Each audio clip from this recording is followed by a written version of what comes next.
The 4th of July weekend brought fireworks, barbecues, but for Chargers fans, some pretty concerning news about our new running back Najee Harris.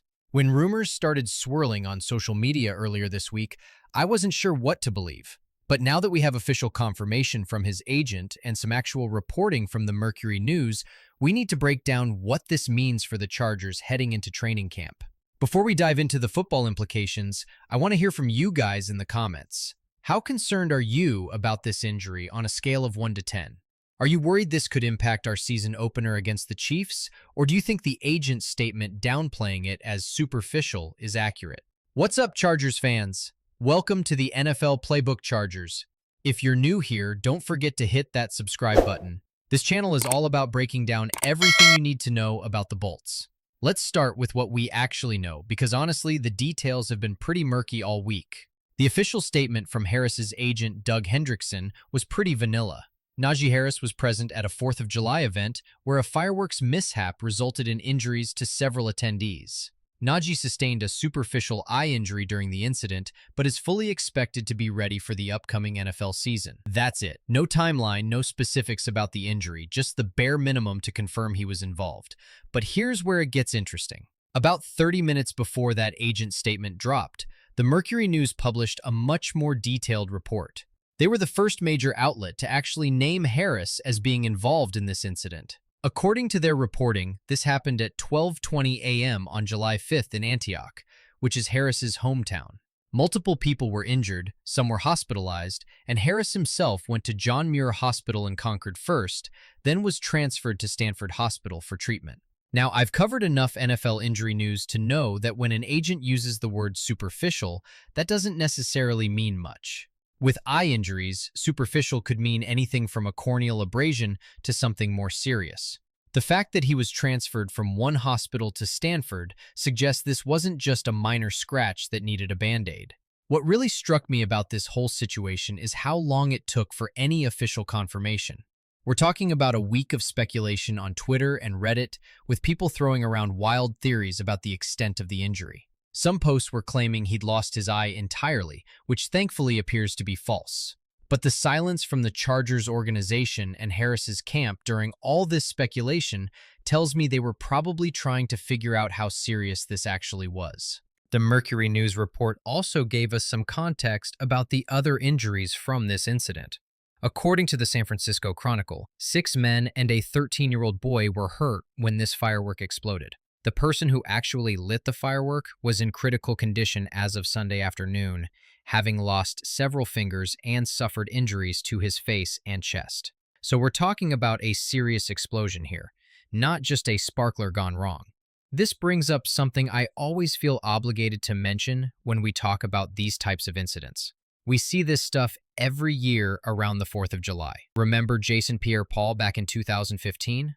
These aren't isolated incidents. Fireworks can cause life-changing injuries. And honestly, as much as I want to focus on the football side of things, the human element here is what matters most.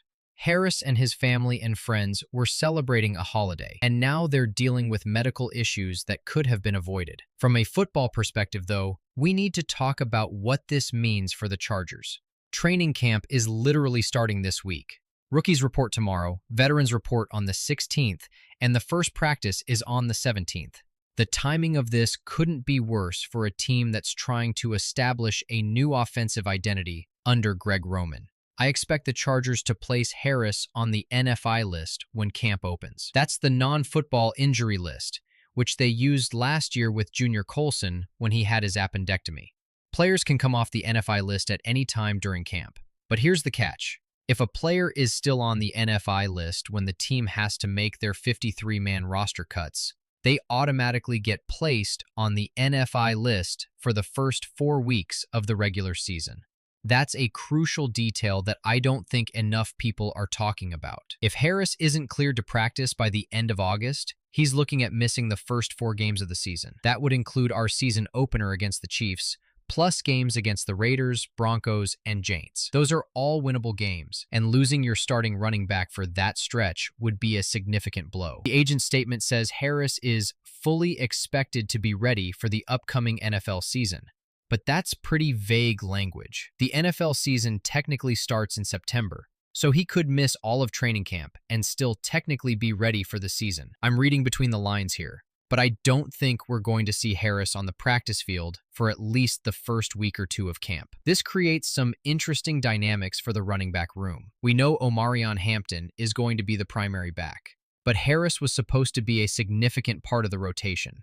Now we're looking at guys like Kamani Vidal, Rocket Sanders, and Jarrett Patterson getting extended looks in camp. For a team that's trying to establish a ground game under Roman's system, losing that continuity with Harris could be problematic. Roman's offense relies heavily on the running game, and having your second running back unavailable for the start of camp means fewer reps, less chemistry with the offensive line, and potentially having to adjust your game plan for the early part of the season. The Chargers have 3 divisional games in their first 4 weeks. You want your full arsenal available for those games. But the optimistic take is that superficial eye injury really does mean superficial, and Harris will be back on the field within a week or two. Eye injuries can heal relatively quickly if they're truly minor. The pessimistic take is that the transfer to Stanford Hospital and the week-long silence from his camp suggests this might be more serious than the agent's statement indicates. I think the truth is probably somewhere in the middle. Harris will likely miss the start of camp, but I'd be surprised if this keeps him out for the regular season. The Chargers' medical staff will be conservative with him, especially given that it's an eye injury. You don't mess around with vision issues, regardless of how minor they might seem initially. This also highlights the importance of depth at the running back position. Edwards is a solid veteran, but he's not a guy who's going to carry the load for an entire season. The Chargers were counting on Harris to be that complementary piece who could spell Edwards and potentially take over as the primary back if needed. Now they're looking at unproven rookies and practice squad guys to fill that role, at least initially. The silver lining, if there is one, is that this gives some of the younger backs a chance to prove themselves. If one of them can step up during Harris's absence, it could actually strengthen the position group long term. Looking ahead, I think we'll know a lot more once camp officially starts next week. Harbaugh will obviously be asked about this at his press conferences, though, knowing his style, he'll probably be pretty tight-lipped about specific details. The Chargers organization tends to be conservative with injury information, especially when it involves the eyes or head. My prediction is that Harris starts camp on the NFI list, misses the first week or two of practice, and then gradually works his way back. If everything goes well, he should be ready for the season opener. But if there are any complications or setbacks, we could be looking at a longer absence. The bigger picture here is that this is exactly the kind of situation that can derail a season before it even starts.